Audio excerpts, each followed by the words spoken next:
आज हम आतंकवाद के मुद्दे पर डिस्कस करेंगे। हाल ही में जम्मू कश्मीर के पहलगाम में स्थित बैसारन घाटी में आतंकी हमला हुआ, जिसमें 26 मासूम पर्यटक तथा स्थानीय लोगों को जान गंवानी पड़ी और यह हमला पाकिस्तान द्वारा पोषित आतंकी के द्वारा किया गया।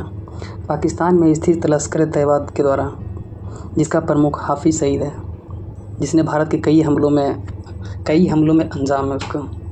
साथ ही हाफिज़ सईद यूएन द्वारा डेजिग्नेटेड टेररिस्ट है, आतंकी है। भारत में हाफिज़ सईद के द्वारा बहुत सारे आतंकी हमले किए गए, जिसमें मुंबई हमला हुआ, अमरनाथ यात्री के ऊपर हमला हुआ, अक्षरधाम गुजरात में हमला हुआ, साथ ही उरी हमला हुआ। इसके साथ ही जम्मू कश्मीर के विधानमंडल में हमला हुआ, पुलवामा अटैक हुआ। ये सारे हमला आतंकी के द्वारा ही किया गया, जिसमें कि हाफिज़ सईद का प्रमुख नाम रहा। ये सभी भारत के समक्ष आने वाली चुनौती है, जो कि इंटरनल सिक्योरिटी आंतरिक समस्या के रूप में हम देख सकते हैं। भारत के द्वारा बोला गया है कि हम आतंकवाद के मुद्दे पे ज़ीरो टॉलरेंस की नीति अपनाएंगे, जिसमें कि आतंकवाद के कहीं भी जगह नहीं रहेगा। पूरे अगर विश्व में या फिर पाकिस्तान के किसी भी एरिया में आतंकवादी छुपे हुए हैं तो उनका खात्मा किया जाएगा। साथ ही उन्हें किसी भी हाल में मारा जाएगा। जम्मू कश्मीर के वेस्टर्न एरिया में जैसे राजौरी, पुंछ, रियासी, बारामूला, कठुआ, इन सब ज़िले में आतंकी हमले बार बार किया जा रहा है। जो ये सारा क्रेडिट, ये सारा काम पाकिस्तान के द्वारा किया गया, पाकिस्तान द्वारा पोषित किया गया है। कुछ आतंकी संगठन है, जैसे कि हरकतुल मुजाहिदीन, जिसे आज के टाइम में हरकत अल अंसार कहा जाता है, लश्कर तैयबा।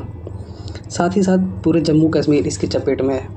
गुजरात में आतंकी हमला हुआ, मुंबई में आतंकी हमला हुआ। साथ ही साथ अगर आतंकवाद चाहता क्या, आतंकवाद के बारे में अगर हम सोचें तो पता चलता है कि ये आतंकी जो होते हैं जानबूझकर हिंसा करते हैं, जानबूझकर भय पैदा करते हैं।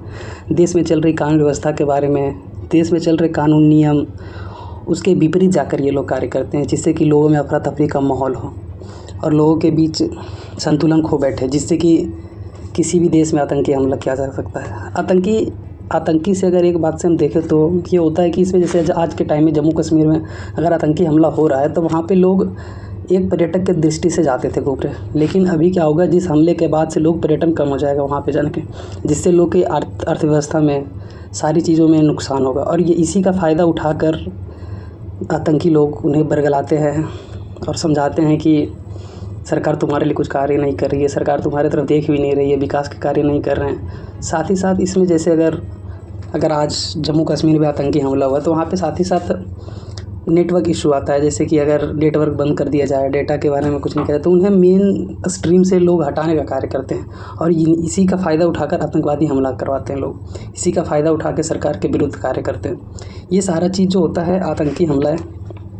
साथ ही साथ भारत में कई तरीके के हमला किया गया है, जो कि जैसे अभी पहलगाम में हुआ, मासूम लोगों को मारा गया, जिसमें नाम पूछकर, धर्म पूछकर ये लोग टारगेट किलिंग करते हैं। टारगेट किलिंग वो होता है कि जैसे किसी एक समुदाय को टारगेट करना, किसी एक व्यक्ति को टारगेट करना। साथ ही साथ क्या होता था कि पिछले समय में अभी जैसे जो भी दूसरे राज्य के लोग अगर जम्मू कश्मीर में अपने काम को लेकर जाते थे, जैसे मिस्त्री लोग हो गए, काम करने के लिए लोग हैं, उन सब के ऊपर टारगेट किलिंग करता था ये सारी चीज़ें, जिससे कि लोग वहाँ पर जा ना सके। और साथ ही साथ ये एक ऐसा मुद्दा है जिससे पूरा देश कहीं ना कहीं इसके चपेट में आ जाता है। आज अगर जम्मू कश्मीर के एरिया में जैसे अगर हमला हो रहा है, जिस तरीके से आतंकवाद के हमला हो रहा है, आतंकवाद किसी एक का सगा नहीं हो सकता। आतंकवाद हर किसी के बारे में मारना पीटना, बिना देखे गोली चला देना, मासूम हो, बच्चे हो, औरत हो, किसी को नहीं देखता है सारी चीज़ें, और वो आतंकी हमला करते जाता है। आतंकवाद जैसे अगर आप बात करें तो आतंकवादी जो भी लोग हैं, आतंकवाद के बारे में हमारे प्राइम मिनिस्टर, प्रधानमंत्री ने सीधा चेतावनी दिया है कि आतंकवाद का कहीं भी हो उसका हम खात्मा ज़रूर करेंगे, पाकिस्तान में कहीं भी हो। और यूएन द्वारा डेजिग्नेटेड टेररिस्ट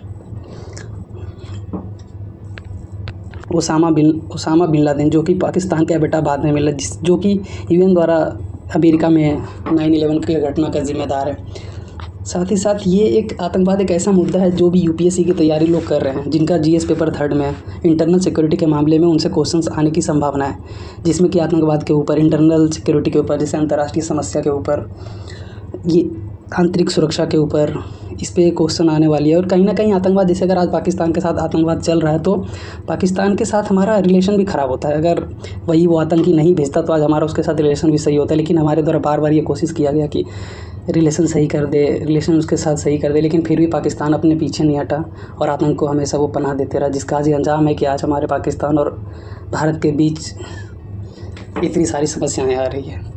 साथ ही साथ अगर यूपीएससी के जीएस पेपर 3 और जीएस पेपर 4 में, जिसमें कि आपको एस्से लिखने का काम आता है, इससे संबंधित क्वेश्चन आ सकते हैं। जैसे निबंध लिखने में हो, जैसे आतंकवाद पे हो, टेररिस्ट पे हो, कि टेररिस्ट कैसे हमला कर रहा है, कैसे, साथ ही साथ इस पे क्या इसके उपाय हो सकते हैं। उपाय के बारे में अगर बात करें तो जैसे क्या होगा, 24/7 सर्विलांस पे डाल दिया जाए जितने भी जम्मू कश्मीर राजस्थान के इलाके हो गए, साथ ही साथ गुजरात का वो वेस्टर्न इलाका हो गया, इन सब पे सैटेलाइट के द्वारा 24/7 इस पर निगरानी किया जाए, जिससे कि किसी भी प्रकार की गतिविधियों को सीधे तौर पे इसे देखा जाए और समझा जाए और साथ ही साथ इस पर कड़ी से कड़ी कार्रवाई की जाए। तो आज के लिए इतना ही।